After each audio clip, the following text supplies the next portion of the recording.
Booktube. Aujourd'hui on se retrouve pour une nouvelle vidéo et je suis trop contente parce que c'est un peu la première vidéo qui revient sur ma chaîne livresque, vraiment dédiée que aux livres. Donc je suis trop contente et on commence tout de suite avec le bilan livresque de l'année 2025. C'est le genre de vidéo que j'adore faire parce que ça clôture vraiment l'année 2025. On peut vraiment passer à autre chose et commencer une année 2026 livresque on point. Je tiens aussi à vous prévenir, bon déjà, de mon état général. Voilà, je suis en pleine crise d'endométriose. Voilà, ceux qui ont des maladies chroniques, vous pouvez comprendre ce que je suis en train de vivre. Voilà, je suis en train d'essayer de combattre la maladie et la douleur pour vous sortir les petites vidéos. Voilà, on va y arriver. Aussi, je vous préviens d'une autre chose, beaucoup de prévention sur cette vidéo finalement. Tourne aujourd'hui essentiellement 3 vidéos sur la chaîne que vous aurez sur 3 semaines. Donc je serai habillée pareil, maquillée pareil, tout ça. Ne vous inquiétez pas, je me change. Voilà, c'est juste que ça sera le même jour. Comme ça, je pourrai profiter de mes vacances un petit peu. Voilà. On commence tout de suite avec mon bilan livresque 2025. Déjà, tout d'abord, l'année 2025, niveau livre pour moi, ça a été une très bonne année. Car j'ai fini mes études, donc j'ai eu le temps de lire. J'étais en stage pendant 6 mois dans une maison d'édition. Donc comment vous dire que j'ai eu le temps de lire. C'était une année certes chargée parce que j'avais mon mémoire, j'avais ma dernière année de fac. C'est une année de changement, de bouleversement, etc. Mais quand même, j'ai quand même trouvé le temps de lire parce que pour le coup, c'était une année moins chargée par rapport aux autres années que j'ai vécues. Voilà, peut-être qu'un jour je vous en parlerai parce que c'est vraiment une année où j'ai disparu des réseaux sociaux. Concrètement, même niveau perso, je publiais pratiquement plus rien sur les réseaux. On n'est pas là pour parler de ça, mais dites-moi en commentaire si ça vous intéresse. Mais j'ai vécu vraiment 2 ans de vie très intense. Je suis pas partie faire le tour du monde, absolument pas. J'étais toujours là où je suis actuellement, mais c'était très intense parce que j'avais décidé de ne pas faire de choix. Bon bref, on n'est pas là pour en parler, mais en gros, je travaillais, je faisais mes études et je faisais de la danse pratiquement à temps plein dans tous les domaines. Voilà, donc si ça vous intéresse, je pourrais vous en parler un jour. De toute façon, je pense que je vous en parlerai un jour parce que c'est un sujet qui me tient à cœur. Voilà, il y a plein de choses qui déroulent de cette situation. Bon bref, on est pas... Voilà, c'est mon problème, encore une fois, je parle de plein de choses. Bref, on est là pour parler du bilan livresque 2025. Donc, j'ai eu le temps de lire pour le coup. Et c'est un peu un record livresque parce que je pense que j'avais jamais autant lu de livres à part quand j'étais au lycée. Je m'étais donné un objectif de livres. Donc, je m'étais donné comme objectif 40 livres à lire. Et j'en ai lu 49. Donc, je suis trop contente. En plus d'avoir réussi mon objectif, je suis allée au-delà. Et pour le coup, je vous jure que pour moi, c'est énorme, 49 livres, parce que avant, je n'avais pas le temps de lire autant. Et ça m'a tellement fait du bien de pouvoir lire autant cette année. Donc voilà, je suis trop contente d'avoir pu lire 49 livres. Sachant que moi, je lis très peu de graphiques. Donc c'est pratiquement que des romans. J'ai lu un manga et allez, 5 BD à tout casser et encore. Donc c'est vraiment pratiquement que des romans. Donc je suis vraiment trop contente de moi. Voilà, n'hésitez pas à me dire en commentaire si vous vous étiez donné un objectif de lecture en 2025, si vous l'avez réussi et si en 2026 vous vous êtes donné un nouvel objectif lecture. Donc en tout, j'ai lu environ, parce que sur Babelio, ils comptent pas mes relectures. Donc en vrai, c'est environ. Mais j'ai compté quand même dans les 49 livres mes relectures. Mais du coup, sur les statistiques d'après, ça compte pas. Voilà. Donc j'ai lu environ, voire plus, 17 364 pages. Je crois que c'est ça. Oui, on est plus en vrai autour de 20 000 pages avec mes relectures. Ensuite, je suis trop contente parce qu'au niveau de la nationalité de mes livres que j'ai lus, on est principalement sur des livres français. Voilà, 37 livres français sur 49.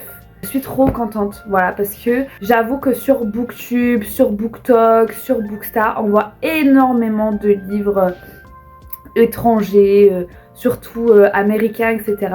Mais les gars, en France, on a tellement de bons livres. Vraiment, il faut mettre à l'honneur les auteurs français, l'édition française. Enfin, je trouve que c'est hyper important.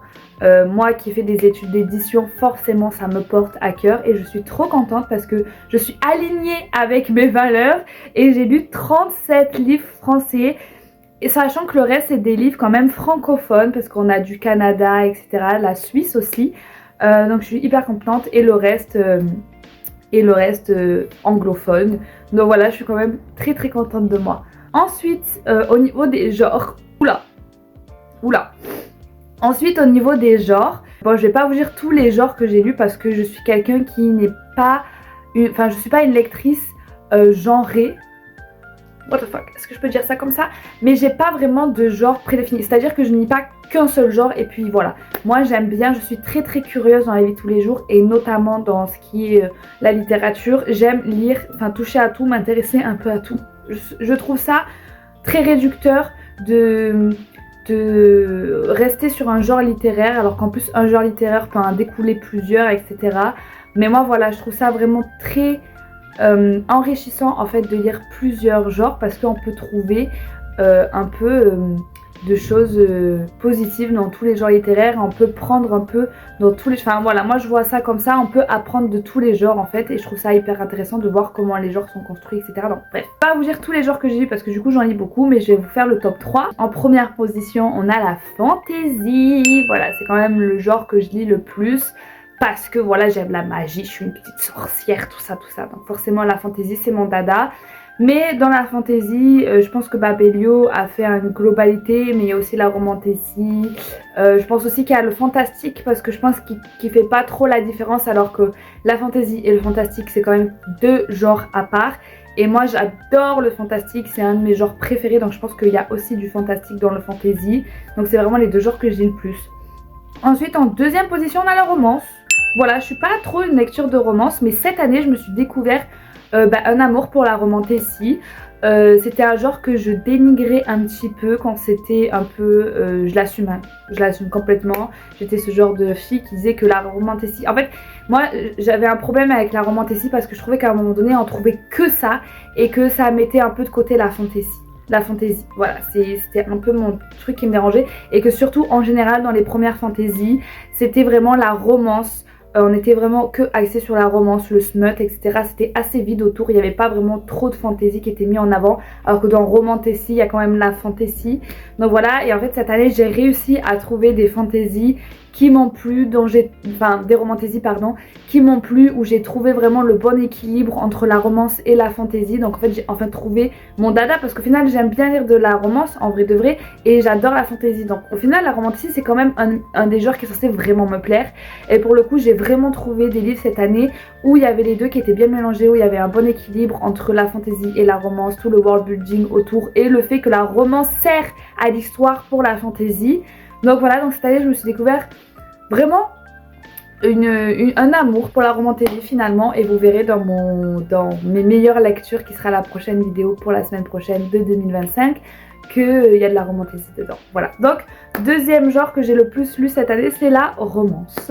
Et troisième genre c'est la littérature française. Donc voilà, dans la globalité pour moi c'est pas vraiment un genre. Je trouve que Babelio il pourrait s'améliorer pour le coup sur les statistiques de genre parce que c'est pas hyper précis. Mais je pense que dans la littérature française, bon on le sait, j'ai pratiquement lu que des livres français. Il y a de la romantasy et tout dedans donc c'est pas trop précis, mais je pense que si vraiment moi personnellement je devais faire mon top 3 dans la troisième position, il y aurait forcément le fantastique mais qui compte dans la fantasy et peut-être aussi la littérature jeunesse. Voilà, je pense clairement que ça serait la littérature jeunesse parce que c'est vraiment un genre que je lis énormément. Voilà. Les auteurs les plus lus que j'ai lus, donc en première position on a Victor Dixon. C'est vrai que je crois que j'ai fini du coup la saga Vampiria cette année. D'ailleurs je vous en parlerai dans les pires lectures 2025. Voilà, il y a eu une petite déception pour le coup, alors que j'adore Victor Dixon, mais j'avoue que là j'ai été un peu déçue. Il y a 2 livres de Victor Dixon dans mes pires lectures 2025, alors que l'année dernière il était dans mon top 1 des meilleures lectures 2025. Comme quoi au final c'est pas fixe, voilà. Mais voilà, il reste quand même dans mon cœur malgré les déceptions et je vais continuer à suivre ses livres parce que j'aime quand même ce qu'il fait. En deuxième position, on a Lucinda Riley, paix à son âme déjà, voilà. Et j'ai fini la saga des 7 sœurs cette année, donc je sais plus combien j'ai dû en lire, mais donc voilà, je pense que c'est pour ça qu'elle est dans mon top 2. Très bonne saga, les 7 sœurs, si vous voulez lire de l'historique, de la romance, etc. en même temps.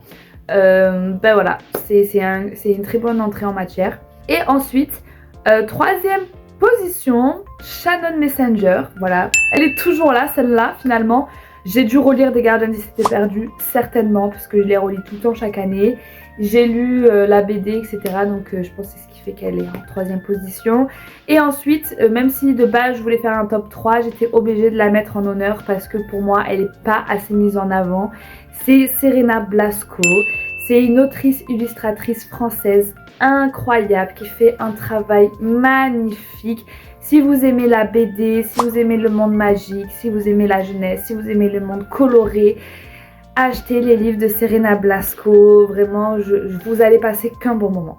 Vraiment, je vous le promets. Ensuite, on va passer aux objectifs 2025 que je m'étais fixés et on va voir si je les ai tenus ou pas. Tout d'abord, faire forcément l'objectif des 40 livres que j'ai lus. Voilà, donc première coche. Ensuite, le premier objectif que je m'étais donné, c'était de continuer à lire des contes interdits.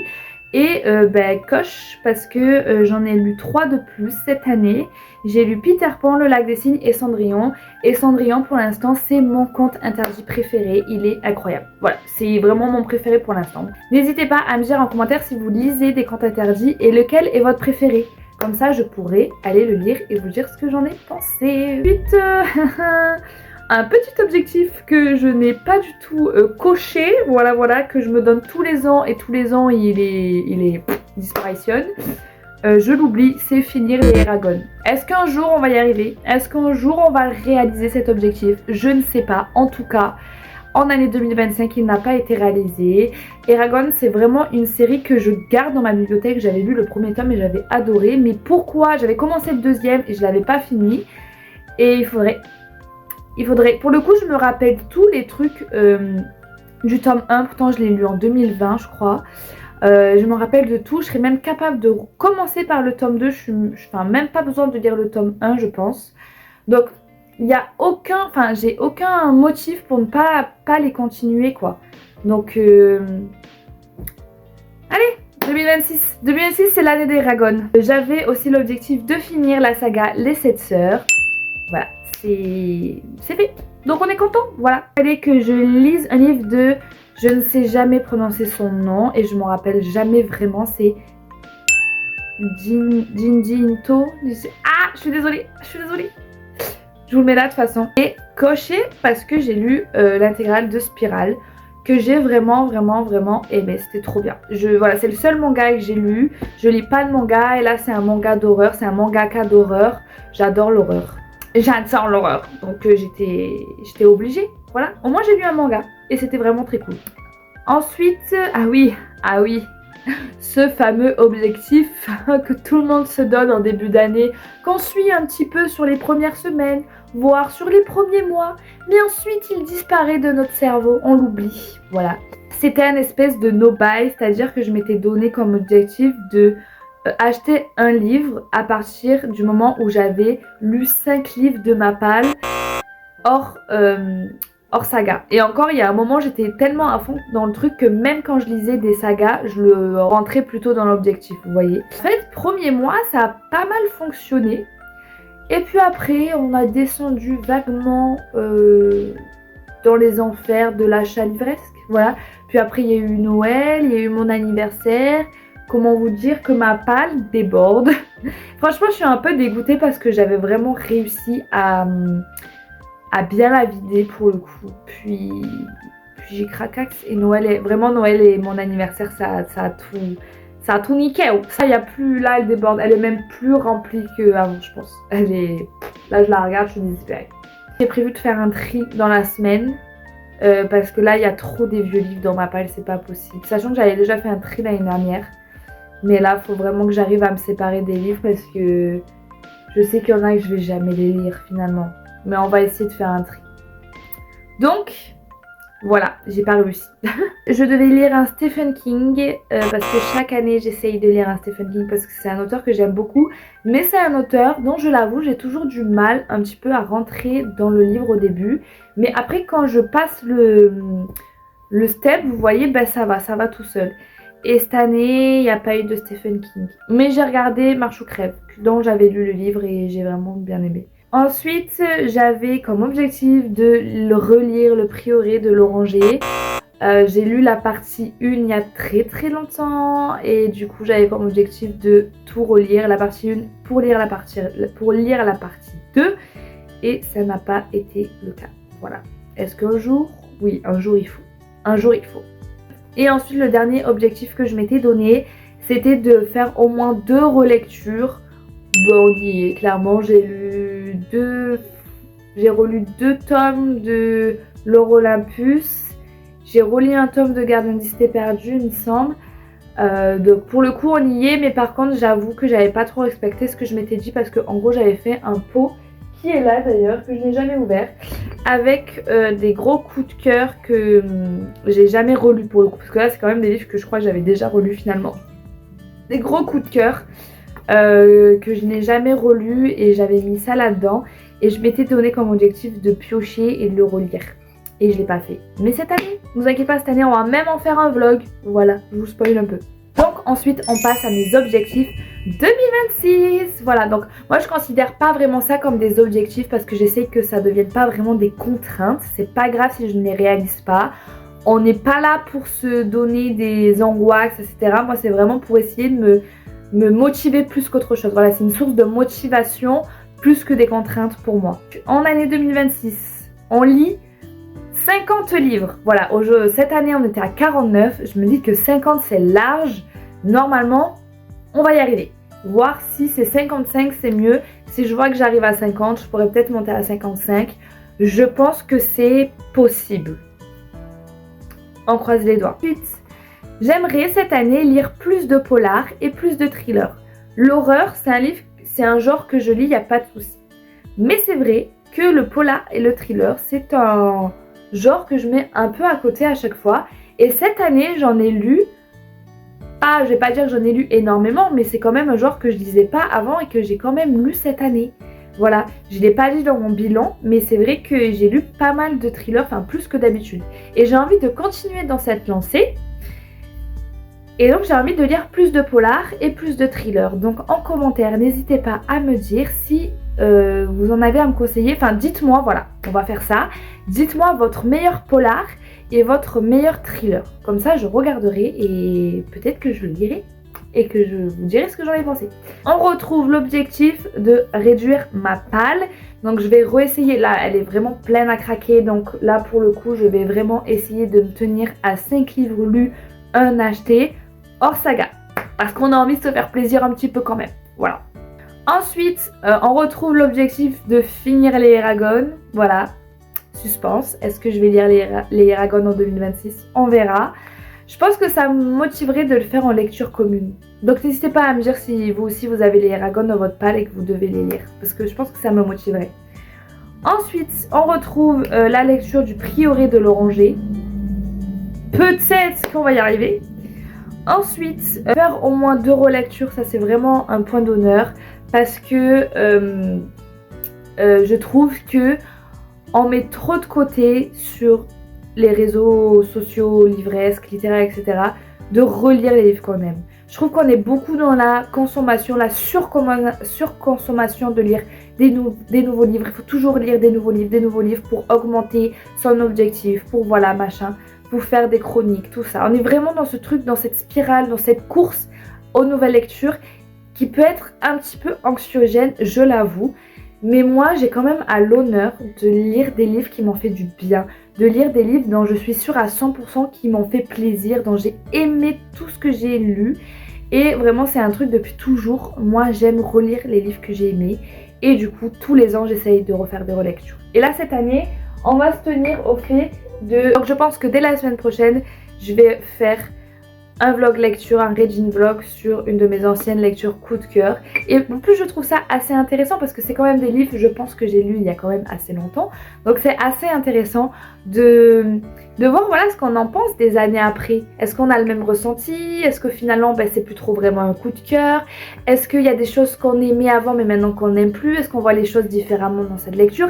Est-ce que la lecture en elle-même, est-ce que le livre en lui-même a évolué? Est-ce qu'il a mal vieilli? Est-ce qu'on peut toujours le conseiller? Est-ce qu'il y a des choses dont j'avais vu, est-ce qu'il y a des choses qui m'avaient pas choqué sur la première lecture mais qui peuvent être choquants maintenant? Il y a plein de choses, c'est hyper intéressant de relire un livre et je trouve qu'on le fait pas assez.